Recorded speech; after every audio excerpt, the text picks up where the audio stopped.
how to sell or transfer ownership of a business post-divorce. Hi, I'm Tim Blankenship with divorce661.com. If you or your spouse own a business and you're going through a divorce, figuring out what to do with that business is a critical part of the settlement process. Whether you're selling the business, transferring ownership, or continuing to co-own it, handling it the right way protects your financial future and prevents legal headaches down the line. The first step is to determine how the business is owned. If it was started or grew during the marriage, it's likely considered community property in California, even if only one spouse is actively involved. That means it needs to be valued, divided, or otherwise addressed in the divorce judgment. If one spouse is keeping the business, the other is typically bought out based on its appraised value. This can be done with a lump sum, structured payments, or through a property trade, like giving up interest in the house or retirement account in exchange for the business.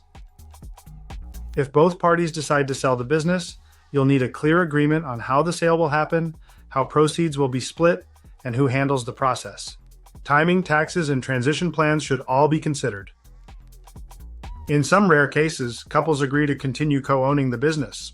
If that's the case, it's essential to draft a solid partnership agreement outlining roles, decision-making authority, and what happens if one party wants to exit later on. We recently worked with a client whose spouse was keeping the business but couldn't afford a lump sum buyout.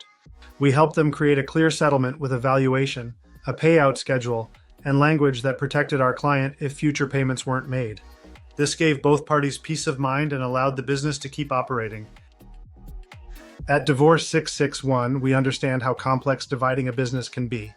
We work with valuation experts when needed, help draft detailed agreements, and make sure your judgment reflects exactly what's been agreed to, so everything is enforceable and clear.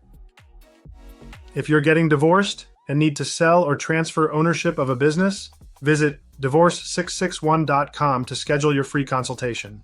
We'll help you evaluate your options and put a plan in place that protects your interests and avoids costly mistakes.